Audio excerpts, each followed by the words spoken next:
मनुष्य विचारों से गति पाता है और विचार जैसे जैसे प्रबल होते जाते हैं वैसे उसकी चाल तेज होती जाती है। विचार अच्छे भी हो सकते हैं और विचार बुरे भी हो सकते हैं और दोनों ही विचारों से उसकी गति पर कोई प्रभाव नहीं पड़ता। विचार ही गति है। कौन से विचार से वह किस रास्ते पर चलेगा यह महत्वपूर्ण है। अगर विचार सकारात्मक हुआ, अगर विचार अनुकूल हुआ तो वह अच्छे रास्ते पर चलेगा और अगर विचार नकारात्मक हुआ तो वह नकारात्मक विचार उसे नकार की स्थिति में पहुंचा देगा, एक ऐसे उद्देश्य विहीन रास्ते की तरफ जहां कोई भी पड़ाव नहीं आता, बस चारों ओर नीरसता, चारों ओर सूखा ही सूखा, चारों ओर अतृप्ति ही अतृप्ति और चारों ओर डर, भय, द्वेष, चिंता, क्रोध और ईर्ष्या घेर लेती है। यह मनुष्य के अपने ऊपर निर्भर करता है कि वह सकारात्मक रास्ते को चुनता है या नकारात्मक रास्ते को। उसकी सूझबूझ ही यह रास्ता चुनवाने में उसकी मदद करती है, लेकिन सूझबूझ के लिए एक शांत मन चाहिए।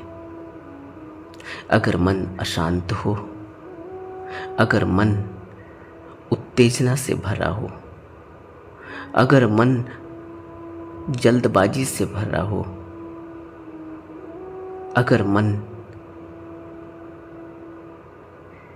विचार न कर पाता हो, मनन न कर पाता हो, चिंतन न कर पाता हो, तो ऐसे मन, ऐसे बंद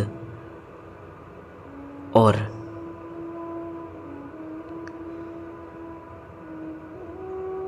अविकसित मन में जो भी विचार उठेंगे, जो भी कृत्य वह करने जाएगा वह आधा अधूरा ही होने वाला है, क्योंकि उसके अंदर सोचने और समझने की क्षमता विकसित नहीं हो पाती। वहीं दूसरी ओर सकारात्मक मन हो, अगर सोचने समझने में थोड़ा वक्त बिताए, अगर थोड़ा संतोष और संयम हो, अगर तो एक विचारशील मन पैदा होता है। वह कोई भी कृत्य करने से पहले सोच विचार करता है, थोड़ा रुकता है, उस पर मंथन करता है, मनन करता है, किस रास्ते पर उसको क्या रुकावट आने वाली है, किस रास्ते पर उसको क्या संभावनाएं मिलने वाली हैं, इन सब का विचार करता है। इसलिए शांत मन का होना आवश्यक है। शांत मन, सकारात्मक मन और संयमित मन, अनुशासित मन एक भिक्षु की दौलत होती है, उसकी कमाई होती है। और मेहनत से पाई जाती है। एक भिक्षु जब अपनी जिंदगी को आध्यात्म की राह पर गुरु के बताए हुए उपदेश पर चलकर आगे बढ़ाता है तो उसके अंदर शांति, स्थिरता और ध्यान साधना के प्रति मेहनत और ईमानदारी पैदा होती है, क्योंकि उसे जो कुछ भी मिलता है वह ध्यान साधना से ही मिलता है। क्या मिलता है ध्यान साधना से? ध्यान साधना से मिलता है स्थिर चित्त, ध्यान साधना से मिलता है शांत मन, ध्यान साधना से मिलता है एक गंभीर व्यक्तित्व, ध्यान साधना से मिलता है एक मनन चिंतन करने वाला चित्त, जो गहराई में सभी पहलुओं पर विचार करता है किसी भी कदम को बढ़ाने से पहले। ध्यान की अनिवार्यता हर एक मनुष्य को है, वह उसको समझे या न समझे, लेकिन ध्यान से ही वह अपना जीवन जीता है, उसका जीवन चलायमान होता है ध्यान से। क्योंकि बिना ध्यान के कोई भी कुछ भी कर्म नहीं कर सकता। ध्यान तो चाहिए ही है। छोटे से छोटे काम को करने के लिए भी ध्यान की आवश्यकता होती है, और बड़े से बड़े कार्य को संपन्न करने के लिए भी ध्यान की आवश्यकता होती है। और आध्यात्म में ध्यान की आवश्यकता होती है उस मुकाम को पाने के लिए जिस मुकाम पर प्रतिष्ठित होने के बाद इस भवबंधन में वापस नहीं आना होता। और यही हर मनुष्य के जीवन का उद्देश्य है, वह इसको समझे या न समझे, लेकिन मनुष्य जीवन का मुख्य उद्देश्य यही है कि वह आध्यात्म की ओर प्रगति करे। यह जीवन मिला ही आध्यात्म के लिए है, आध्यात्म कमाने के वास्ते।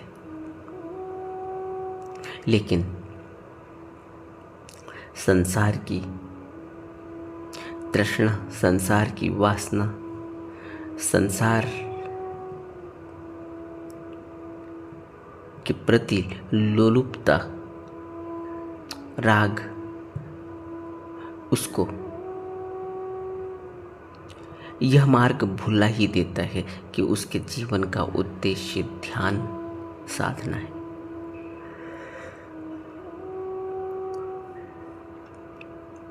और ध्यान साधना की तरफ मनुष्य का झुकाव भी तभी होता है जब उसके धुर मस्तक पर यह लिखा हो। और यह धुर मस्तक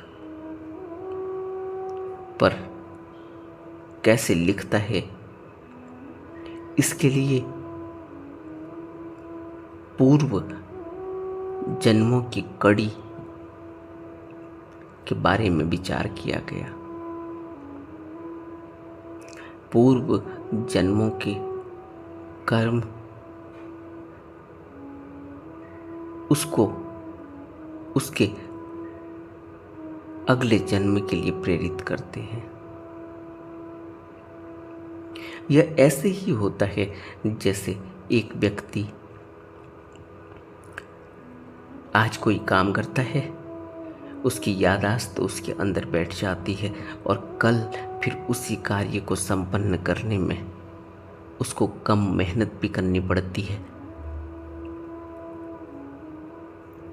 और ज़्यादा सोच विचार भी नहीं करना पड़ता, क्योंकि वह उस कृत्य को पहले कर चुका है। इसी तरह से कोई भी कर्म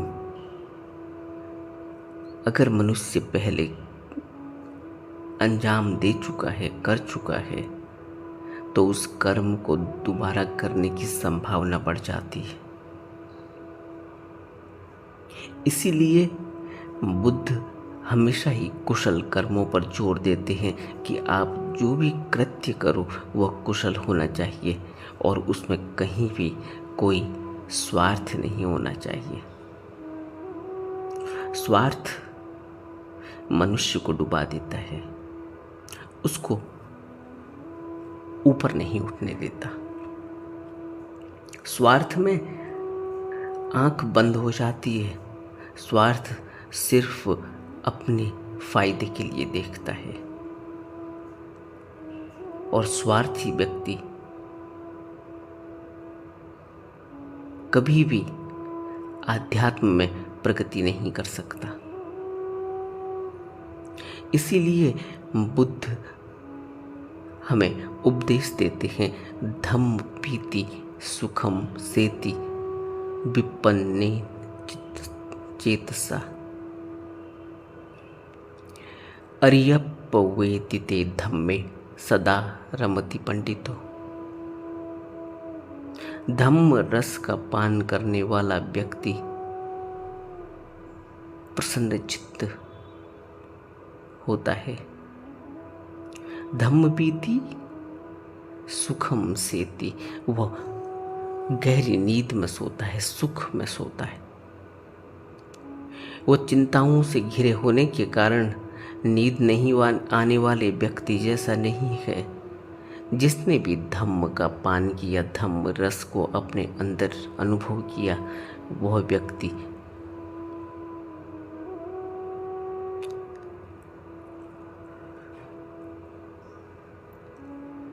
आराम से सोता है। सुखम सेति, सुखपूर्वक सोता है, चिंता उसको नहीं सताती। क्योंकि धम्म मनुष्य का वह लक्ष्य है जिसकी प्राप्ति उसे सिर्फ इस मनुष्य जन्म में ही करनी होती है, क्योंकि यह बहुत थोड़े समय के लिए मिला हुआ मनुष्य जन्म बिना धम्म के सार को प्राप्त किए हुए ऐसे ही बीत जाता है, जिसकी फिर कोई वापसी नहीं होती। धम्म पीति सुखम सेति विपन्नेन चेतसा अर्यप्पवेदिते धम्मे सदा रमति पंडितो। जो पंडित है वो धम्म में सदा रमा हुआ रहता है। अभी किसी ने प्रश्न पूछा था कि धम्म कितना सुनना चाहिए, क्या अपने काम छोड़कर धम्म सुनना चाहिए? धम्म को समझना चाहिए। धम्म वह अल्टीमेट ट्रुथ है जो बदला नहीं जा सकता, जिसमें कभी कोई बदलाव नहीं आता, कभी कोई चेंजेस नहीं आती। सत्य हमेशा ही एक रूप रहता है, एक रस रहता है, और उसको पाने के लिए मनुष्य के अंदर से नकारात्मकता पूरी तरह से हट जानी चाहिए।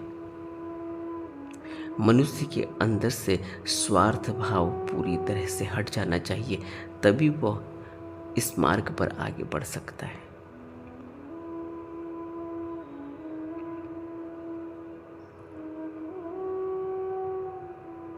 चित्त की निर्मलता और चित्त की निर्मलता अमृत रस की तरफ ले जाती है।